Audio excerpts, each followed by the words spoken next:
एक बार राजनगर नामक गांव में दीनू नाम का व्यक्ति अपनी बीवी सुषमा और 2 बच्चों मुन्ना और टुन्ना के साथ रहता था। मुन्ना और टुन्ना दोनों ही बहुत शैतान थे और अक्सर गांव वाले उनकी शिकायत दीनू से किया करते थे। उनके घर के सामने एक दूसरा मकान था जो कि सालों से खाली पड़ा हुआ था और काफी डरावना सा दिखता था। एक दिन मुन्ना को उस मकान की छत पर एक औरत और बच्चा दिखाई पड़ते हैं।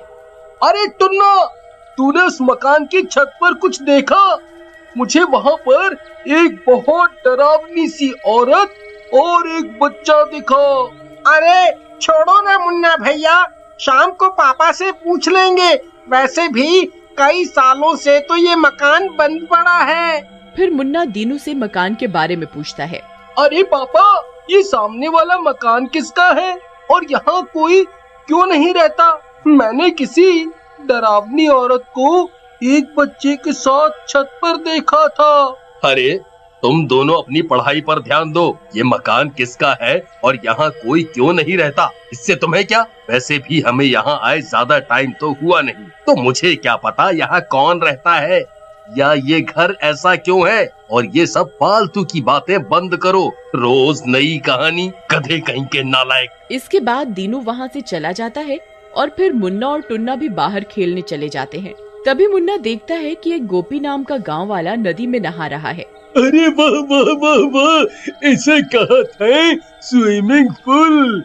ये शहर वालन का देखो, चूहे जैसे गड्ढे में थोड़ा सा पानी डालकर उसी को स्विमिंग पूल कहते हैं। आज तो तबीयत खुश हो गई नदी में नहाकर। सही कह रहे हो अंकल, लेकिन आपने चड्डी क्यों नहीं पहनी है? Shem Shem Shem. तुम दोनों शैतान यहाँ क्या कर रहे हो? चलो भागो, नहीं तो अभी तुम्हारी पिटाई कर दूंगा।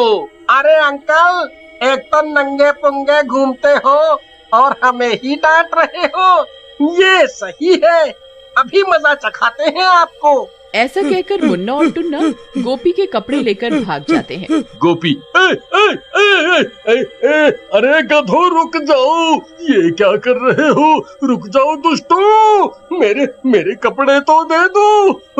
मेरे कपड़े। लेकिन मुन्ना और टुन्ना नहीं रुकते और गोपी के कपड़े लेकर भाग जाते हैं। अरे दोनों कहाँ चले गए? अरे मैं अब घर कैसे जाऊंगा? मेरी तो इज्जत ही चली जाएगी पूरे गांव में। हे राम, इन शैतानों ने मुझे कहाँ फंसा दिया। तभी गोपी को वहाँ पर एक केले का पेड़ दिखाई देता है। वाह वाह वाह वाह, चलो अच्छा है, ये केले के पेड़ के पत्ते लगा लेता हूँ और चुपके से घर चला जाता हूँ। फिर कपड़े बदल कर इन दोनों दोस्तों की खबर लूंगा। इसके बाद गोपी केले के पत्तों की ड्रेस बना लेता है और पहन लेता है और अपने घर की ओर चल देता है। जैसे ही गोपी अपने घर पहुंचता है, तभी उसका दोस्त कल्लू वहां आ जाता है। अरे गोपी, ये क्या? कहीं फैशन शो से आ रहे हो क्या?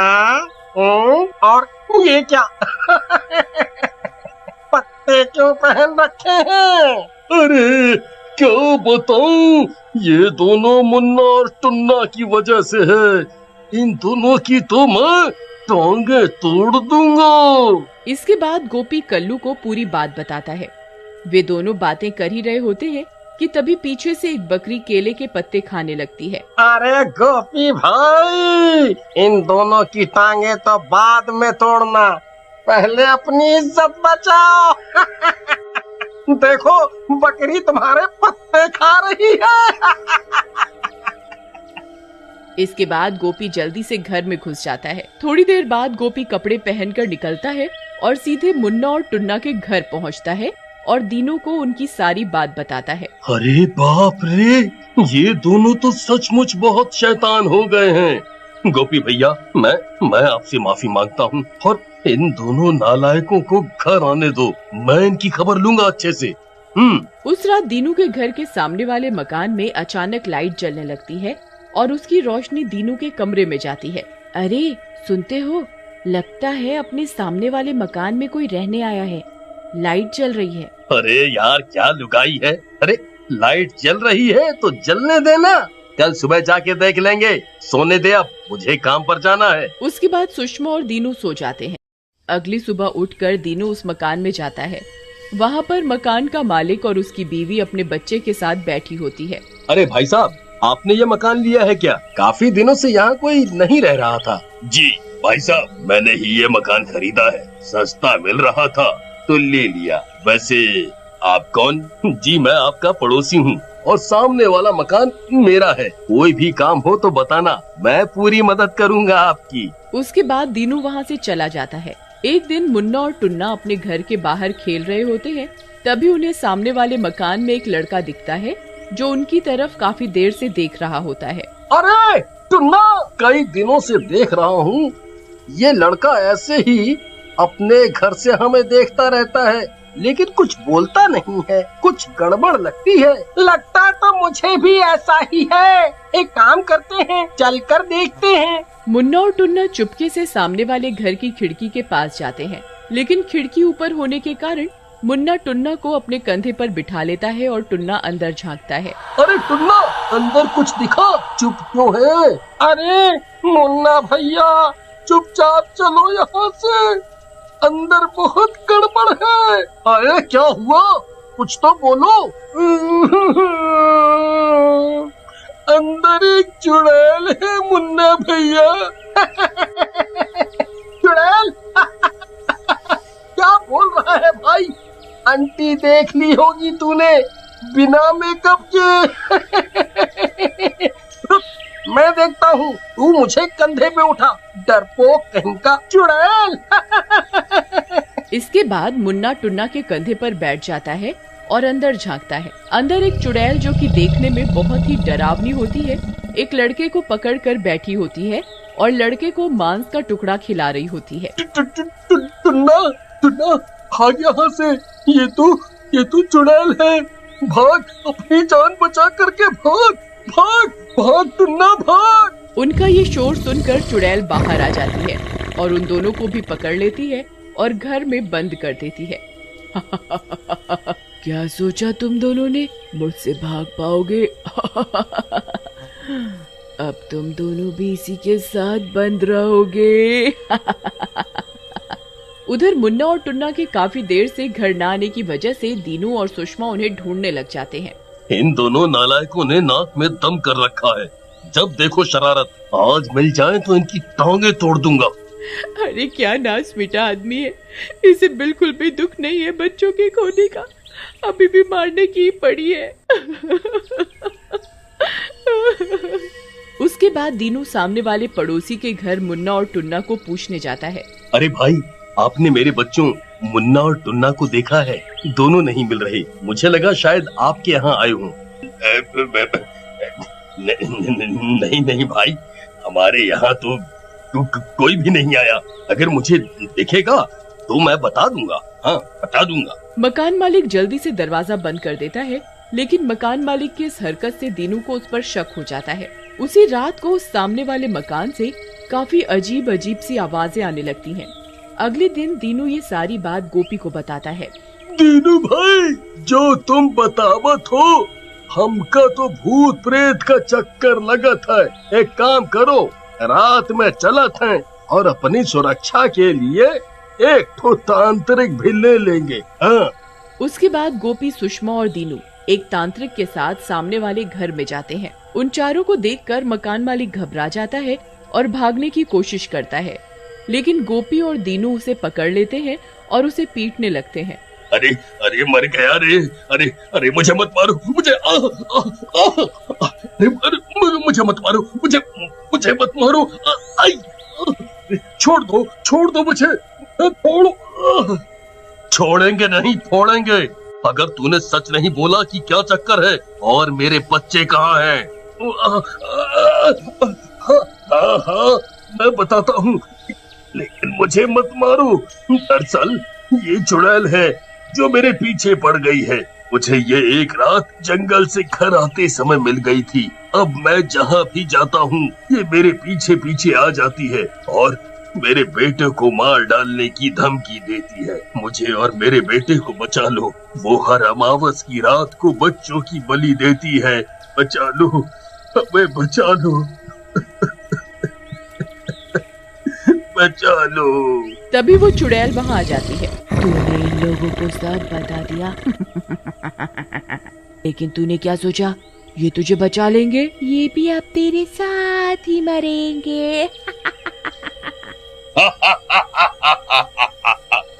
दोस्त चुड़ैल, लगता है तुझे कोई सिद्ध महात्मा नहीं मिला है अभी तक। आज मैं तुझे बताता हूँ बच्चों की बलि चढ़ाना क्या होता है। इसके बाद तांत्रिक अपने चिमटे से चुड़ैल के सिर पर वार करता है। चुड़ैल के सिर के 2 टुकड़े हो जाते हैं और वो वहीं जलने लगती है और फिर सब कुछ ठीक हो जाता है। एक बार की बात है, घने जंगल के भीतर बसे एक छोटे से गांव में पाली नाम की एक गरीब चुड़ैल रहती थी। पाली बाकी चुड़ैलों की तरह नहीं थी। पाली दुष्ट या मतलबी नहीं थी। पाली का दिल तो दयालुता से भरा पड़ा था। वो तो हमेशा दूसरों की मदद करने की इच्छा रखती थी, पर गांव के सभी लोग उस चुड़ैल से उसकी जादुई क्षमताओं के कारण डरते थे। पाली की कुटिया जंगल के किनारे पर ही थी। पाली ने अपनी कुटिया के पास ही एक बगीचा बनाया हुआ था जिसमें वो जादुई जड़ी बूटियां उगाती थी और गांव में कभी भी कुछ अजीब घटना होती तो गांव वाले पाली चुड़ैल को ही उसका दोषी ठहराते। एक दिन पूरा गांव गर्मी और सूखे से बहुत परेशान था। इस गर्मी से तो हाल बेहाल है ही, पर ये सूखा, इसे भी अभी पड़ना था। पूरे गांव में पानी की कमी है। नदी नाले सब सूख चुके हैं और तो और बिना पानी के खेत खलियान तक सूख गए। हमारी सब फसलें बर्बाद हो गई इस सूखे की वजह से। हे ऊपर वाले, हम सब पर रहम कर और जल वर्षा कर। हम सब तुझसे हाथ जोड़कर प्रार्थना करते हैं। उस ऊपर वाले को क्यों कोसते हो तुम सब? उस ऊपर वाले ने क्या किया? उसने कुछ नहीं किया। अरे अगर कोसना ही है तो उस चुड़ैल को कोसो। जरूर ये सब उसी का करा धरा है। उसने जरूर हमारे गांव पर कुछ काला जादू किया है जिसके कारण हमारे गांव में पानी की कमी और सूखा पड़ गया है। तुमने बिल्कुल सही कहा काकी, ये सब पक्का उसी चुड़ैल का किया धरा है। गांव भर में सभी चुड़ैल को दोषी मानने लगे। चारों ओर गर्मी और पानी ना होने से परेशान एक दिन चुड़ैल को गांव वालों की परेशानी के बारे में पता चला। मुझे है आभास गांव के लोग परेशान हैं। किस वजह से वो भी पता है मुझे उन गांव वालों के लिए जल्द से जल्द कुछ करना होगा। उनकी मदद करनी होगी जिससे उन्हें इस परेशानी का सामना ना करना पड़े। गांव के सभी लोग एक एक पानी की बूंद के लिए परेशान हैं। इसके लिए मुझे अपने जादू का प्रयोग करना होगा।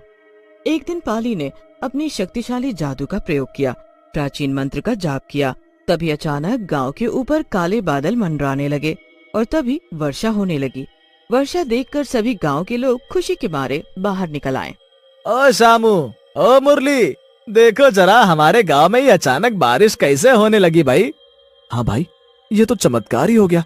उधर देखो, हमारे बच्चे कितना खुश हैं। देखो कैसे बारिश में नाच रहे हैं। अब हमारे खेतों को पानी मिलेगा और हमारे खेत फिर से जाग उठेंगे। अब ये सब छोड़ो और चलो गांव में घूम कर आते हैं और इस बारिश का मजा लेते हैं। गांव के लोगों को खुश देखकर चुड़ैल बहुत खुश थी, पर उसे ये नहीं पता था कि उसने जो वर्षा करने के लिए जादू किया था वो जादू गलती से अधिक शक्तिशाली हो गया। दिन ब दिन वर्षा तेज होने लगी और पूरा गांव दलदल में तब्दील हो गया। नदियां उफान पर आ गईं, जिससे गांव में और उनके घरों में पानी भर गया। पहले बारिश हो नहीं रही थी, अब रुकने का नाम नहीं ले रही। इतनी ज्यादा बारिश की वजह से तो अब घरों में पानी भी भरने लगा। मुझे तो यही लगता है कि हमारे बच्चों को लेकर किसी ऊंचे स्थान पर चलना होगा। तुम बिल्कुल सही बोल रही हो। चलो सामान बांधे और चलें यहाँ से जल्दी। गांव के बाकी लोग भी बहुत परेशान हो गए। गांव में पानी भरने से देखते ही देखते अचानक बारिश ने बाढ़ का रूप ले लिया। लोगों को संभलने का मौका तक नहीं दिया। सभी लोग अपने घरों की छत पर आ जाइए, क्योंकि गांव में बाढ़ आ चुकी है। जब तक हम आप सभी को यहाँ से बाहर निकालने का प्रयास करते हैं। चारों तरफ हाहाकार देखकर चुड़ैल परेशान हो गई। ये मैंने क्या कर दिया? कहीं मैंने इस बारिश को ज्यादा शक्तिशाली तो नहीं बना दिया? ये मैंने सही नहीं किया। मुझसे बहुत बड़ी गलती हो गई और अब इस गलती को मैं ही सुधारूंगी। गांव वालों को मुझे बचाना होगा किसी भी हालत में। ये सब उस चुड़ैल ने किया है। गांव में बाढ़ उसकी वजह से ही आई है। बहन सही बोल रही हो, वो चुड़ैल हमें खुश नहीं देख सकती, इसीलिए उसने ऐसा किया होगा जरूर। अब मैं अपने बच्चों को लेकर कहाँ जाऊँ? तभी चुड़ैल बाढ़ के पानी में उतर जाती है। महेश भाई, वो देखो चुड़ैल, देखो कैसे आराम से बाढ़ के पानी में तैरकर उसका मजा ले रही है। उसी ने ये सब किया, वो ही हमारे गांव में बाढ़ लाई है, तभी तो उस पर इस बाढ़ का कोई असर नहीं हो रहा। वो जरा भी नहीं डूब रही। देखो, इसे तो सबक सिखाना चाहिए था, पर इस हालत में ये हम नहीं कर सकते। ऐसे में तो हम खुद ही फंस पड़े हैं। जल्दी से मेरा हाथ पकड़ो, मैं तुम्हें और तुम्हारे परिवार को बचाने आई हूँ। जल्दी करो, मैं तुम सबको किसी ऊंचे स्थान पर पहुँचा दूंगी। हाथ भी मत लगाना हमें, तेरा क्या भरोसा पल में खा जाए मुझे और मेरे परिवार को। और वैसे भी ये सब तेरी ही वजह से। मेरे पास अब जाने का वक्त नहीं है, इसीलिए तुम सब चलो। चुड़ैल के बहुत समझाने पर भी रानी और उसका परिवार उसके साथ नहीं जाता और वहीं छप्पर पर बैठा रहता है। ये सब गांव वाले मुझे हमेशा ही गलत समझते आए हैं, पर मैं इनके दिल में खुद की गलत को निकालकर अपने लिए अच्छी सोच बनाकर रहूंगी, और ये तभी होगा जब मैं पूरे गांव को इस मुसीबत से बचा कर रहूंगी। मुरली भाई, वो देखो चुड़ैल, और वो चुड़ैल देखो यहीं आ रही है। वो जरूर हमें इस बाढ़ के पानी में डुबोने आई होगी। मैं तुम सबके मदद के लिए आई हूँ, इसीलिए तुम मेरा कहना मानो और मेरे साथ मेरा हाथ पकड़कर चलो। मैं तुम्हें डूबने नहीं दूंगी। डूबने नहीं दूंगी? तुम तो हमें डुबा चुकी हो पहले ही। चल निकल यहाँ से। माँ मुझे बहुत भूख लगी है, कुछ खाने को दो ना। जो रोटी मैं अपने साथ बांध कर लाई थी वो तो सारी इस पानी में भीग गई। अब मैं अपनी बच्ची को क्या खिलाऊं? पीहू के बापू, पीहू बहुत भूखी है और खाने को कुछ भी नहीं है मेरे पास। रामू, तुम्हारे पास कुछ खाने को है? बच्ची भूखी है, उसे खाने को कुछ चाहिए। मेरे बच्चे खुद भूखे हैं और उन्हें खिलाने के लिए मेरे पास कुछ भी नहीं है। तभी चुड़ैल कहीं से अपने साथ कुछ फल खाने को ले आती है। लो, ये फल अपने बच्चों को दे दो, इनसे उनका पेट भर जाएगा। तेरे ये जहरीले फल मैं अपने बच्चों को खिला दूं, उन्हें मार दूं? नहीं, मैं ये तेरे जहरीले फल अपने बच्चों को कभी नहीं दूंगी। जा यहाँ से, हमें और परेशान मत कर। नहीं, ये फल जहरीले नहीं है, मेरा विश्वास करो और इन्हें खा लो। चुड़ैल के लाए हुए सभी फल सरस्वती पानी में फेंक देती है और सभी फल पानी में बह जाते हैं। चुड़ैल उनकी मदद पूरी तरह से करना चाहती थी, पर कोई भी चुड़ैल की बातों पर विश्वास ही नहीं कर रहा था। हर तरफ से सभी उसे धुतकार रहे थे। तभी लाजपत का पैर फिसल जाता है और वो बाढ़ के पानी में बह जाता है। बचाओ बचाओ, कोई बचाओ मुझे। कोई बचाओ मेरे पति को, अरे कोई तो बचाओ, नहीं तो ये डूब जाएंगे, ये डूब जाएंगे। तभी चुड़ैल तैरती हुई लाजपत के नजदीक पहुंचती है और उसका हाथ पकड़कर उसे सुरक्षित स्थान पर पहुंचा देती है। मेरा मकसद तुम लोगों को नुकसान पहुंचाना नहीं, तुम्हें बचाना है। तुम यहीं रहना, कहीं जाना नहीं। मैं तुम्हारे परिवार को भी बचाकर यहीं ले आऊंगी। लाजपत चुड़ैल की तरफ देखता ही रहता है। चुड़ैल फिर से बाढ़ के पानी में कूद जाती है और बाकी लोगों को भी बचाने लगती है। चलो सब निकलो जल्दी यहाँ से, क्योंकि बारिश और ज्यादा तेज हो गई है। ये बारिश के पानी का बहाव तेज कर रही है। तुम सबके घर की छत भी बस कुछ ही देर में डूब जाएगी। देखो, मेरा कहना मानो और चलो मेरे साथ। चुड़ैल की बात कोई नहीं सुनता। सभी छत पर जमे बैठे थे। बारिश बहुत तेज हो गई है, फिर भी ये लोग मेरी नहीं सुन रहे। मैंने इन लोगों को कैसी मुसीबत में डाल दिया भगवान। मैं अपनी आंखों के सामने इन लोगों को मरता तड़पता नहीं देख सकती। छोटे छोटे बच्चों को ठंड लग सकती है और वो बीमार पड़ जाएंगे ऐसे। मुझे अब ठंडे दिमाग से काम लेना होगा। चुड़ैल पानी में एक जगह हाथ जोड़कर खड़ी हो जाती है और अपनी आंखें बंद कर लेती है। मन में कुछ सोचती है और एकदम से आंखें खोल लेती है। यहाँ जादू की नहीं, हिम्मत और ताकत की जरूरत है। नदी का बहाव सारा गांव की तरफ ही आ रहा है, मुझे उसे मोड़ना होगा। नदी के पास पहुँचते ही बारिश का पानी नदी के पानी में मिलकर कितना खतरनाक सैलाब ला सकता है, मैंने ये आज देख लिया। मुझे इस नदी के बहाव को दूसरी तरफ मोड़ना होगा, तभी कुछ हो सकता है। पूरा गांव टकटकी लगाए बस चुड़ैल को ही देख रहे थे। ये चुड़ैल आखिर कर क्या रही है? मेरी तो कुछ समझ नहीं आ रहा। ये चुड़ैल आखिर करने क्या जा रही है? वहाँ हिम्मत दिखाकर आखिरकार चुड़ैल नदी के बहाव को दूसरी तरफ मोड़ ही देती है। तभी गांव से पानी नीचे उतरने लगता है। धीरे धीरे सारा पानी बैठ जाता है और गांव वाले चैन की सांस लेते हैं।